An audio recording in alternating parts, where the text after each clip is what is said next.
And then in verse 13 he says, I turned to see the voice. And then it says, it's a sort of repetition. It says, I turned and saw. If we turn to see, we'll turn and see.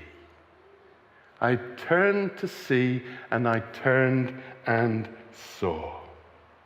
We start with some poetry. We'll have a bit more in this sermon. The poet laureate, John Betjeman. I wish I knew all this stuff when I did really badly in my O-level all those years ago. The poet laureate, John Betjeman, wrote this. What is conversion? What is it, he says? Turning round from chaos to a love profound. Turning round from chaos to a love profound. And that's what's going on here. He's turning round. The place is in chaos, the empire's in chaos, the world may be in chaos, but he's turning to a love profound. And maybe some of you today here, maybe some of you who are joining us online, maybe you just feel that it's just swirling chaos all around. You're on your back foot, you're under great pressure, and there's just chaos in your life. Turn around to a love profound. He puts everything in order.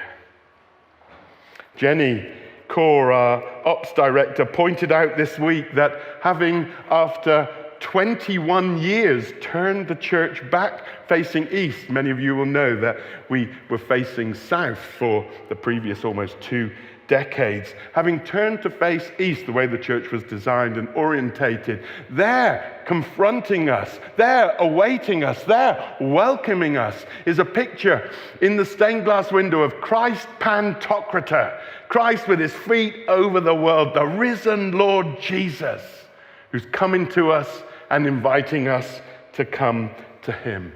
And like I said, I think this is a season for us to turn and face the sun. For us to turn and to welcome Jesus, who has turned to us first in love. I wonder if some here today, some of you watching online, maybe over the past couple of years you've turned away.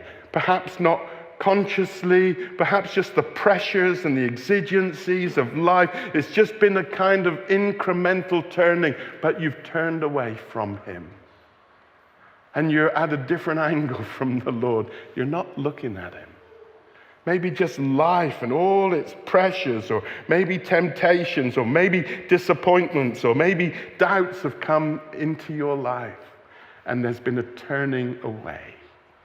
And can you hear them trumpets? And they're signaling the Lord wants to come to you, is inviting you to turn to him.